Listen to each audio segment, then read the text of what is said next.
Speaking in terms of looking at an end of this, let's say this torus, our reality here, we'll call it reality 1. You have a second reality at 90 degrees, a third and a fourth, and you can even have a fifth. The second order reality is at 90 degrees. But you don't want to take the average that far in terms of the time element. You're rotating it around the torus, and what you do, you start pulling it around by speeding up the corkscrew. Then you, at that point, by going back to the normal rate. So that at 60 degrees, approximately, the average is optically invisible and radar invisible. If you stop a little before that, which is what they did in the final test, let's say perhaps 45 degrees, it's radar invisible, but not optically invisible. Almost, but not quite. So you rotate it and you hold it in terms of what is within the field. What's outside, theoretically, you don't worry about. Well, that was the theory, and of course the aspect of this is very interesting, namely the Eldridge and the generators were creating a sixth order field so that they could manipulate the fifth order field, which was T2, or the second order time. And we have five dimensions, if you will, 5 orders, however you want to express it, in our reality. And again, going back to what Bob said the other night, which is very neat, you have a 6th dimensional order, which is an isolation between the next 5, which is the reverse universe, actually the contraturn of matter. And if you go beyond the 11th, as von Neumann knew, you then are in hyperspace and the 12th order. To get this project to work in terms of shoving the Eldridge into hyperspace and creating the bubble and creating the entire rift in time required a 12th order function. Now, the Eldridge was capable of a 6th order function, which would not do it. And I remember some of the discussions of von Neumann after it was all over, and as he would say, this was in later years, well, the Eldridge had a 6th order capability. The project here at Phoenix had an 8th order capability. Where did the other 4 orders come from? They came from a very interesting function. The Phoenix project normally could only produce an 8th order function, but it had the capability in terms of its memory systems and the actual network, the lattice of the LC networks, which are the energy storage networks, and the way they were designed, they could store etheric orders of energy. Because it was a 25th order network, could store up to 25 orders of energy, up to the 25th. By turning the system on and the station on the 1st of August and leaving it on continuously, approximately every 24 hours, because they went through the entire torus of time through plus and minus infinity, they added 1 order of reality. After 5 days, they were the 12th order.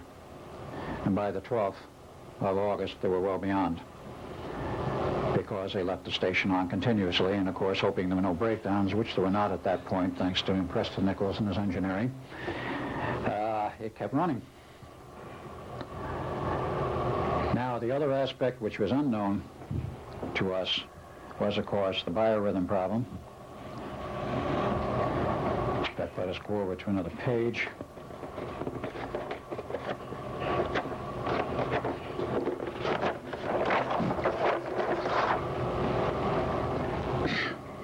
The Earth's biorhythms are only draw in terms of how they peak out. They produce literally a spike. 12 August, 12 August, 12 August. In 20-year intervals of concern to us. And also 2003. Here sat the Eldridge until it moved. And here sat the Phoenix project. It did not move. It was rather well anchored. And in the middle in 63, there's essentially nothing. There's another peculiar thing happens.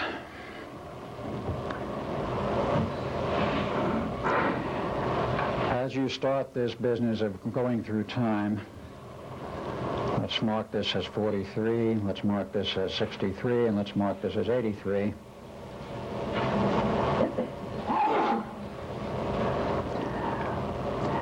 You are looking at it on sidewise again.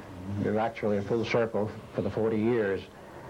It takes 40 years to go the full circle of 20 years where you have a synchronization point, you're 180 out of phase, which can be represented as a sine wave, like so, with a crossover point in 63. But this is a flat representation. This doesn't mean it's reversing polarity per se, but it does. The problem was created, and the problem was created is this. Time also has waves. Like a standing wave in electromagnetic theory on an RF transmission line, if you don't damp it properly and its characteristic impedance, let us show theoretically a nice little line where we have RF on it, properly terminated, it's even of constant voltage, and as we say, the standing wave ratio is 1. That means you got perfect transmission and there are no waves coming back at you. If this thing is not properly terminated out here in the characteristic impedance of the source and the transmission line, whatever you're using, you start to get funny little things. These things start to build up, and you start to come down here to a lower level, and these start to build up, and you start coming to a lower level. You build up standing waves, and these things go up and they come back. And when it gets bad enough, you have enormous voltage levels.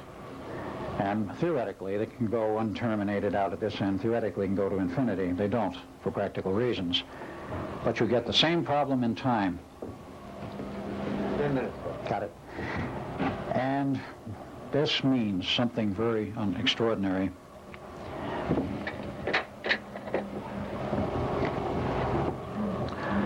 If you have standing waves in time, you will find that this time factor starts doing this. The standing waves produce a phenomena of standing waves which go back and forth, and if you start whipping through the 63 point, the crossover point, and create a reverse time wave, you then have, in the reality in which you're dealing, the artificial reality as well as coupled to both ends, and most particularly in the 83 end where the Feniksa project is, you can generate, and they were in the process of generating a reverse time wave. What happens if you have a forward and reverse time wave hitting the physical Earth at the same time? As I found out very recently, Dr. Van Neumann knew what the problem was and knew what could result. And they had to set up a special team prior to the critical date of 12 August 83 to handle the problem. Had they not found the correct team of scientists, there were 4 involved: Dr. Van Neumann, a second man whom I know but I will not give the name of because he doesn't want to give him, and 2 scientists from the future. Yes, I did say the future, because with Montauk they could go into the future or the past. They got a team together. They moved hardware to 1963 to provide damping, because they knew that if this thing was not damped sufficiently, at least to a critical level, to prevent the reverse time wave from hitting, do you have any idea what would have happened? They would have torn the entire tectonic plate structure of the North American continent apart, ripped off the entire top level of the North American continent, probably to the Rocky Mountains, to a depth of 500 to 700 feet. The ocean would have roared in, and we would have been back in the Stone Age instantly. That is what they faced, and that is what they had to prevent. And since I'm here talking to you today, they prevented it. Or they wouldn't be here, any of us. That was the problem they faced, and that is what they did correct. There was a code name for that project. The code name was Atlanticus Not Revisited. Rather interesting parallel. I'm sure some of you know the stories of Atlantis.